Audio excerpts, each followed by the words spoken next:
سلامن طعنان نخلهم تختاتلتي يخون اندابلكو نابناي لمعنت مدبي كاتو أبناي لمعنتي مدبي كم تلمود نعخم نتختاتلتي يمهريو إلى حسبكو مدب هزالكم مسئلهو ناي لمعنتي مدبي زلعلو أقداسي زخونة كلهم كتفلتو زلكم حساب كنرينا لمعنتي نلعلو حساب قبر حبو ويدما سيغان بلو حما ألمدي أبقصالي هيوتنا زمصو العل قدعات اللو كابز بتوساخ دما حدا سبات ناب قبر حبو ويدما سيغا لمدي كمزاعتو نفلت اللهم ميلاتات كنرينا نزوم ميلاتات مفلات دما ازوم سبات ناب نبور هيوتهم تماليسوم نزلمدي نخقدفون بفلاي دما سب حدار انتخوينكم بصوتاو ركبكم طراح ناي صوتاو ركب عقبت نخرخبو نمغبار زحجزكم ايو سيغا ويدما قبر حبو والف خوينو اب هيوتكم كقري زخئليو ناب حدار اتيخم قلعا وليدكم ون زي كتقوارصو تخئليخم اذن قصيله زحبرلكن حسابات اب فقاريخن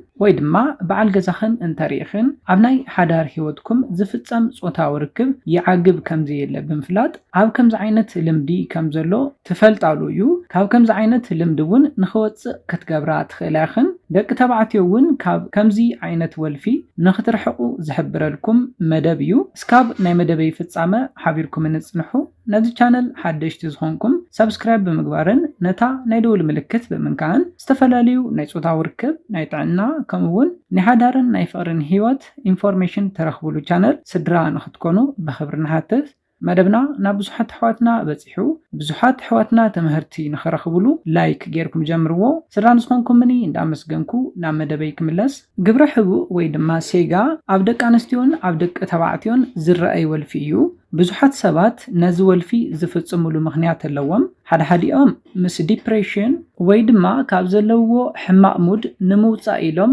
ነዝወልፊ ይፍጽሙ እዮም ሓድሓዲኦም ድማ ስፔሻሊ ደቂ ኣንስትዮ እንተኮይንክን ምሸት ድቃስ ከኣብን እንተሎ ነዚ ወልፊ ብምፍጻም ዝሓሸ ድቃስ ከም ዝረኽባ ብምእማን ነዚ ሕማቅ ልምዲ ይፍጽማ እየን ደቂ ተባዕትዮ እውን ብኡ ልክዕ ናይ ጾታዊ ርክብ ስምዒቶም ንምዝሓል ኢሎም ንግዚኡ ዝፍጸምን ናይ ጾታዊ ርክብ ዕግበት ንምርካብን ኢሎም ግብረ ሕቡእ ወይ ድማ ሴጋ ከም ዝፍጽሙ ይፍለጥ እዩ ኮይኑ ግና ኣብዝሓ ሰባት ዘይነግሩኹም ኮይኑ ግና ጽባሕ ናብ ሓዳር ምስኣተኹም ቆልዑ ምስ ወለድኩም እውን ክኾን ይኽእል እዚ ወልፊ እዚ ቀጻልነቱ እስካብ መዓዝ ከም ዝኾነ ዘይክነግሩኹም ይኽእል እዮም ኮይኑ ግና ብዙሓት ሰባት ሓዳር መስሪቶም ቆልዑ ወሊዶም እውን ካብ ደቆምን ካብ ሰበይቶምን ርሕቕ ብምባል ናይ ጾታዊ ርክብ ስምዒቶም ንምዝሓል ዝጥቀምሉ ብጣዕሚ ሓደገኛ ዝኾነ ልምዲ እዩ نملو هيوتكم ولف خوينو كترف زخئل لمديو قصيله زحبرلكن ملكتات انتريخن بصوتاو ركبكم يعقب كم زيلن ناب قبر حبو يخيد كم زلون كتفلتا لكن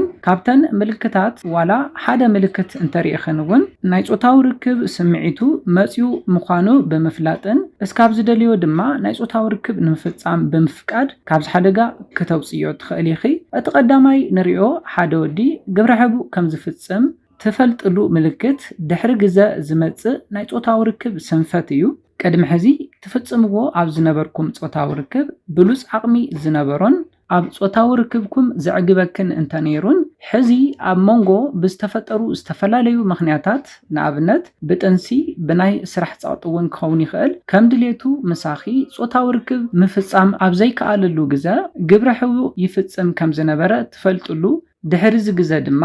ኣብ ተፈጽምዎ ጾታዊ ርክብ ናይ ጾታዊ ርክብ ዓቕሙ ዝቕንስ ንኣኺ ከዕግብ ዘይኽእልን ቀልጢፉ ዝውድእን እንተኾይኑ ኣብ ናይ ግብረ ሕቡእ ወይ ድማ ሴጋ ወልፊ ከም ዘለዎ ትፈልጥሉ ኢኺ ግብረ ሕቡእ ናይ ጾታዊ ርክብ ስንፈት እንታይ ይራኽቦ ክትብሉ ትኽእል ኢኹም ሓደ ሰብ ግብረ ሕቡእ ክፍጽም እንተሎ ቀድሚ ሕዚ ዝፈጸሞ ናይ ጾታዊ ርክብ እንዳዘከረ ኣብ ኣእምርኡ እዘን ስምዒታት ብምስኣል ናይ ጾታዊ ርክብ ስምዒቱ ብምልዓል ቀልጢፉ ናብ ዕግበት ንምብጻሕ ድማ ንምትልኡ እንዳነኻኸ ኣብ ኣእምርኡ ናይ ጾታዊ ርክብ ስእልታት ብምስኣል ዝፍጸም እዩ ኣብ ኣእምርኡ ድማ ናይ ጾታዊ ርክብ ስእልታት ብዕጽፊ ስለ ዝውስኽ ሓደ ደቂቕ ከይመልኦ ናብ ዕግበት ቀልጢፉ ዝበጽሕ እንተኾይኑ ቀድሚ ሕዚ ዘይነበሮ ቀልጢፍካ ናይ ምውዳእ ልምዲ እንተምጽኡ ግብረ ሕቡእ ይፍጽም ከም ዘሎ ብምፍላጥ ጾታዊ ርክብ ኣብ ተፈጽሙሉ ግዜ እስካብ ዝደልዮ ካብ 1 እስካብ 2 ዙር ንላዕሊ እውን ጾታዊ ርክብ ንኽትፍጽሙ ክትፈቕዳ ኣለክን። ነዚ ብምፍቃድ ናብ ግብረ ሕቡእ ንኸይኣቱ ብምግባር ካብ ናይ ግብረ ሕቡእ ሓደጋ ክተድሕንዮ ትኽእል ኢኺ። ኮይኑ ግና ሓደ ደቂ ተባዕትዮ ዋላ ግብረ ሕቡእ ዘይፈጸሙ ቀልጢፎም ዝውድኡ ደቂ ተባዕትዮ ኣለዉ። ነዚኦም ድማ ደጋጊምኩም ጾታዊ ርክብ ብምፍጻም ናይ ጾታዊ ርክብ ዓቕሞም ንኽውስኽ ብምግባር ዝበለጸ ኣብ እዋን ጾታዊ ርክብ ንኽጸንሑ ክትገብራ ትኽእላ ኢኽን። ስለዚ ኣብ ሓዳር ህይወት እንተሃሊኹም ናይ ጾታዊ ርክብ ዕግበት እስካብ ዝረኽቡ ጾታዊ ርክብ ንምፍጻም ክትፈቕዳ ኣለክን ናብ ናይ ግብረ ሕቡእ ልምዲ ንኸይኣቱ ስለ ዝከላኸል እዩ። ከምኡ እውን ካብ ኣትየሞ ዘለው ናይ ግብረ ሕቡእ ልምዲ ንኽወፁ ስለ ዝሕግዞም እዩ።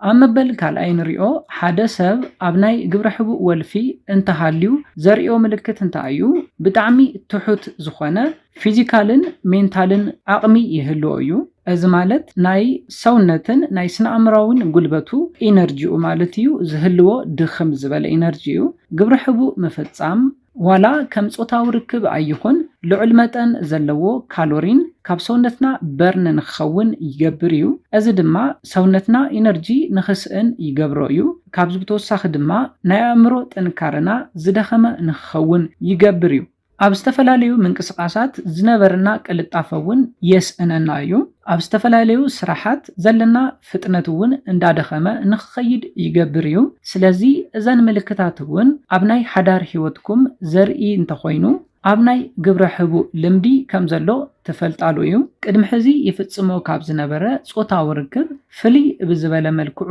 ኣብ እዋን ጾታዊ ርክብ ዓቕሚ ጉልበት ዝስእን እንተኾይኑ ሜንታሊ እውን ዓቕሚ ዝስእን እንተኾይኑ ኣብ ምንቅስቃሳት ዝህቦ መልሲ ድኽም ዝበለ እውን እንተኾይኑ በቲ ተፍጽምዎ ጾታዊ ርክብ ዕግበት ብዘይምርካቡ ናብ ናይ ግብረ ሕቡእ ወልፊ ከም ዝኣተወ ዘርኢ ምልክት እዩ። ስለዚ ነዘን ምልክታት ኣብ ኣፍቃሪኽን ኣብ በዓል ገዛኽን ኣብ ትሪኣሉ ግዜ ኣብ ናይ ግብረ ሕቡእ ወልፊ ልምዲ ከም ዝኣተወ ብምፍላጥ ናብ ዝነበሮ ዓቕሚ ንኽምለስ እስካብ ዝደልዮ ዙርያ ብዝደልዮ ዓይነት ናይ ጾታዊ ርክብ ናይ ፖዚሽን ዓይነት ንኽፍጽም ብምፍቃድ በቲ ተፈጽምዎ ጾታዊ ርክብ ዕግበት ንኽረክብ ብምግባር ናይ ጾታዊ ርክብ ስምዒቱ ንኽዓግበሉ ብምግባር ናብዚ ሕማቕ ወልፊ ንኸይኣቱን ካብዚ ሕማቕ ወልፊ ንኽወፅን ክትገብራ ትኽእላ ኢኽን። እዘን ምልክታት ብምፍላጥ ነፍቃሪኽን ንበዓል ገዛኽን ካብ ከምዚ ዓይነት ፀገም ክትከላኸላ ዝሕግዘክን ኢለ ዘዳለኽዎ መደብ በዚ ክዛዝም። ደቂ ተባዕትዮ እውን